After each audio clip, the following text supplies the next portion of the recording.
झाल्यात. त्याच्यामध्ये जे जे आपले सांगितलं गेलं आपल्याला की आपल्यात काय काय आपण चेंज केलं पाहिजे. तर तिथून सुरुवात अगोदर पहिली तर जो योगा स्टार्ट केला त्याच्यामुळे लवकर उठायची सवय झाली. कारण ऑप्शनच नाहीये मला, मी उठल्याशिवाय बाकीचे करू शकत नाही असं आहे. त्याच्यामुळे असं जरी वाटलं एखाद दिवशी लई उशिरा झोपले, कंटाळा आलाय, आज नाही उठायचं, तरी तसं होऊच शकत नाही. मला रोज उठावंच लागतं. ते खूप चांगली सवय लागली. आणि जे माझं पॅशन होतं खरंच, म्हणजे आहे अजूनही, की योगा, की मला कुठेतरी खंत वाटायची की यार मी शिकले एवढं पण ते मला एक्सप्रेस नाही करता येत. किंवा पण ते इथे आल्यामुळे सखी स्वस्तिक केअर आणि खरं तर रत्नाताईमुळे, कारण रत्नाताईची ती आयडिया तिला जसं कळलं की मी योगा घेते किंवा शिकवते किंवा करते, मग तिथून पुढे ती संकल्पना तिने मग रीना दीदीकडे मांडली ग्रुपमध्ये.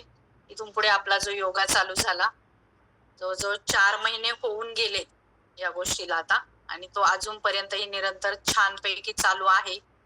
त्याच्यासाठी तुम्हा सर्वांचे खूप खूप धन्यवाद, कारण तुम्हा सर्वांचा सपोर्ट आहे, तुम्ही करताय, त्याच्यामुळे मी म्हणजे करवून घेते, त्यामुळे मलाही ते छान वाटतंय. आणि दुसरी गोष्ट म्हणजे आता इकडे जॉईन झाल्यावर हे तर मला पहिल्यांदा जेव्हा माझं आणि ताईचं बोलणं झालेलं की यातून आपल्याला काहीतरी इन्कम भेटू शकते, हे मला तोपर्यंत माहितही नव्हतं. याचा मेन उद्देश ताईने मला सांगितला होता की आपण आपल्या बरोबरच्या सारख्या ज्या काही महिला आहेत त्यांना आपण नक्की मदत करू शकतो.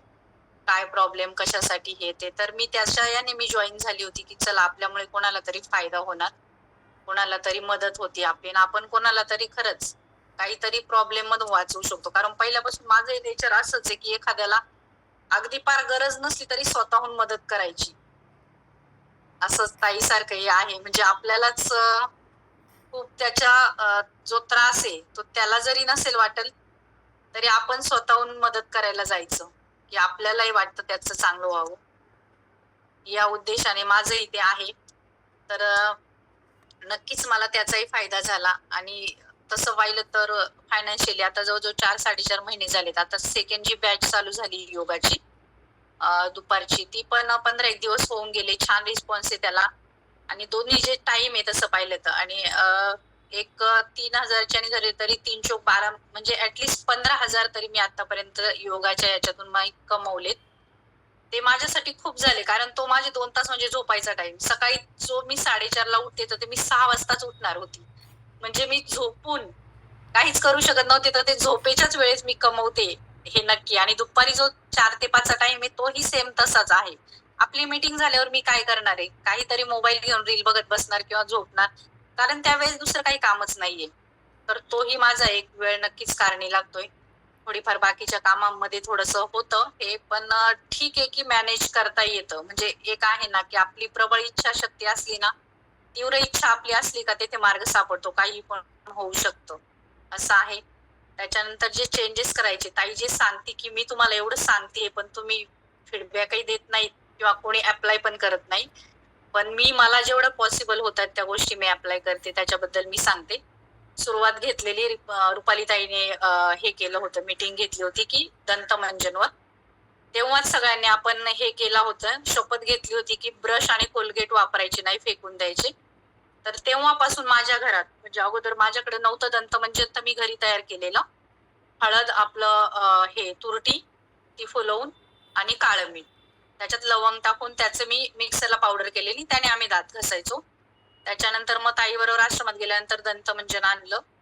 आता इव्हन आम्ही आतापर्यंत म्हणजे अजून तरी आमच्या घरातले सगळेच आम्ही जे आहेत 4 जण, आम्ही ब्रश आणि कोलगेट वापरत नाही, आम्ही दंतमंजनच वापरतो आणि हातानेच दात घासतो.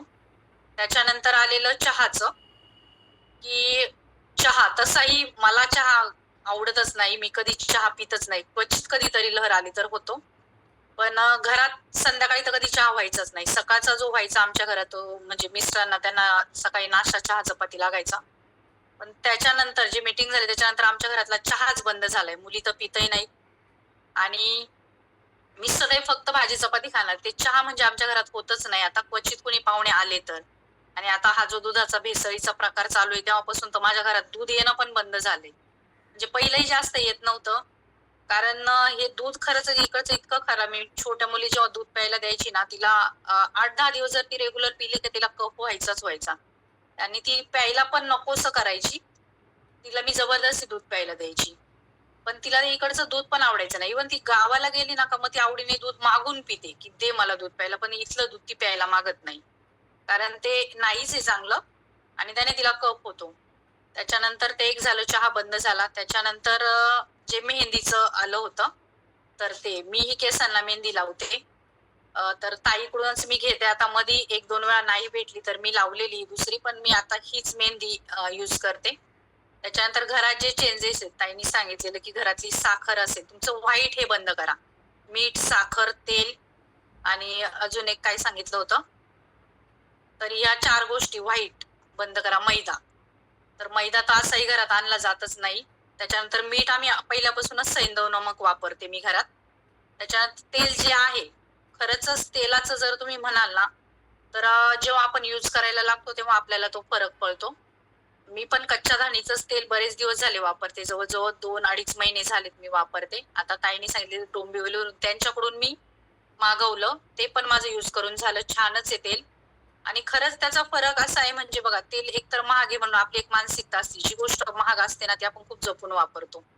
ते एक होतंय की त्यांची जी बॉटल असते ना, पहिलं आपण किटलीत तेल ओतायचो, किटलीने चमच्याने तेल ओतायची. पण आता मी काय करते, ती जी बॉटल आहे ना त्याला होल पाडलाय वरतून. आपल्या तेलाच्या केसाच्या तेलाच्या बॉटल जसं असतं तसं. आणि त्यानेच ओतायचं. का तर त्याच्यामुळे आपण लय वेळ खाली धरूनही राहू शकत नाही आणि त्याच्यामुळे तेलही कमी पडतं. खरंच तेल कमी लागतंय आणि हे जे कच्च्या घाणीचं तेल आहे ते कमी तेल वापरून पण त्याने ना, म्हणजे खूप आपल्याला असं वाटतं की जास्त तेल वापरल्याने जास्त तरी येईल. पण हे जे कच्च्या घाणीचं तेल आहे, त्याने खरंच थोडंसं जरी तेल घातलं तुम्ही तरी भरपूर होतं. आणि ह्या तेलाचा एकतर असं धूर वगैरे, किंवा आता मी इव्हन बघते आपलं अगोदरचं तेल, आपण जेव्हा बनवायची मी जेव्हा जेवण वगैरे, तर किचनच्या टाईल्स, गॅस किंवा खाली वरता सगळं चिकट असायचा. पण आता जे वापरायला लागले ते चिकट जाणवतच नाही. इव्हन टाईल्स पण खराब होत नाही. कारण तेलच कमी वापरलं जाते आणि ह्या तेलाचा इफेक्ट एवढा पडतच नाहीये त्याच्यावर. म्हणजे असं जळत नाही किंवा उडत सुद्धा नाही ते फोडणी दिल्यावर. त्याच्यामुळे त्या तेलाचे पण हे फीडबॅक खूप छान आहे. आणि तेल पण मी चेंज केलंय. साखर तर माझ्याकडे नाहीच आहे, चहा बंद झालाय. मीठ सैंधव मीठच वापरते, मैदा कधी येत नाही. त्याच्यानंतर ताईने जे एनिमावर ताईने एक दिवस हे घेतली होती मीटिंग, तर एनिमा पॉट नक्की वापरा. तर मी स्वतः यूज करते. आता मी जेव्हापासून मागवले, मी 2 ते 3 वेळा मी एनिमा केलाय ताई, आणि खरंच त्याचा इफेक्ट आहे. फरक छान पडतोय. तू जसं सांगितलं त्या पद्धतीने जे व्हायचं ते व्यवस्थित होतंय आणि खरंच खूप हलकं वाटते. तर प्रत्येकीने एनिमा करावा. ताईने प्रोसेस सांगितलीये, नाही समजली तरी परत विचारा. पण एनिमा केल्याने खरंच छान वाटतं, फरक पडतो. आणि जे काही छोट्या-छोट्या गोष्टी असेल त्याच्यात नक्कीच बदल झालाय. आता मी सकाळी 4:30ला उठतेच. त्याच्यानंतर रुटीन माझं आता ताईला माहिती आहे खूपच बिझी आहे आता. पण 1 वाजता मुलीला सोडून आले. त्याच्यानंतर माझं एक योगाचं लेक्चर झालं. एक शेअर मार्केटचं आयपीओ बुकिंगचं लेक्चर संपलं 2:45ला. 2 आयपीओ म्हणजे मार्केटचं थोडंसं बुकिंग केलं आणि म्हटलं आज मला मीटिंग घ्यायचीच आहे काही करून. त्याच्यामुळे मग परत ह्या मीटिंगला बसली. आता ही संपते नाही पुढे तर 4 वाजता योगा. 5 वाजता योगा संपला का 5 ते 5, सव्वा 5 पर्यंत 10-15 मिनिटात मी थोडंफार जेवणाचं तयारी करते. म्हणजे रुटीन थोडक्यात तुम्हाला सांगते. कुकर वगैरे लावणं किंवा जे काय असतं बनवलं. कारण त्या दिवशी जे शुगरवर जे लेक्चर झालं, ॲडमिन मीटिंगमध्ये जी मीटिंग झाली, त्या सरांनी खूप सुंदर सांगितलं. ती मीटिंग मी पूर्ण म्हणजे रेकॉर्ड तर केलीच, पण आहे ती याच्यावर पण आहे. YouTubeवर टाकलेली आहे. बघा सर्वांनी. त्यांनी जे चेंजेस सांगितलेत, खरंच म्हणजे शुगर बाबतीत ही माहिती मला नव्हती, की शुगर नसतेच आणि ती कशाने होते. ते पूर्ण लेक्चर मी व्यवस्थित ऐकलं. तर त्यांनी काय सांगितलंय, 7च्या आधी जेवण हे करा. याच्या अगोदरही मी ती सवय लावली होती. तेव्हा मी 7-7:30ला वगैरे जेवायची. पण आता इव्हन मी थोडीफार तयारी करून 5:20ला किंवा 5:25ला मुलीला आणायला जाते. 5:45-6 पर्यंत घरी आलं का उरलेलं जेवण बनवायचं आणि 6:30-6:45ला लगेच जेवून घ्यायचं. छोटी आणि मी आम्ही दोघी लगेच जेवून घेतो. कारण तिथून पुढचा मग उलट खूप रिलॅक्स वेळ असतो. त्याच्यानंतर मग 7-7:30 पर्यंत म्हटलं तरी आवरून होतं सगळं भांडी वगैरे. त्याच्यानंतर मग आम्ही दोघी अभ्यासाला बसतो. माझाही मार्केटचा अभ्यास चालू असतो. मी तिलाही बसल्या-बसल्या तिचाही अभ्यास घेते. 8:30 पावणे 9 पर्यंत तिथून पुढं पाणी आलं का पाणी भरायचं. तोपर्यंत हे आता सध्या आस्ताची पण डान्सची प्रॅक्टिस चालू आहे. तिचा उद्या इंडिपेंडन्स डेचा डान्स आहे, त्याच्यामुळे 8 दिवस झाले. तीही 9 वाजता घरी येते. त्याच्यानंतर ते दोघच जण जेवतात, उरलेली भांडी वगैरे ती आवरते आणि मी 9:30 10 म्हणायचं, 9:30च नाही, अगदी 10 पर्यंत मी झोपायला जातेच. पण झोप येतेच 10 वाजता असं काही नाही, कारण ते रुटीन लावलेलं जर बसत कामात जर बसलं तर कधी 11ही होतात. पण कितीही लेट झालं झोपायला तरी मला 7:30ला उठणं आहेच आहे. कारण आता जर काम घेतलं हातात, आता कालही मी अटेंडन्सचं काम करत होते, तर जवळ-जवळ मला 11:30 वाजले होते. तर 11:30ला सगळं काम मी आवरून झोपले. पण एवढंही करून सांगते, मी सकाळी 4:30ला उठले ना, की मला दिवसभर झोपावंसं वाटत नाही. म्हणजे झोपच येत नाही. असं आहे. तर खूप छान.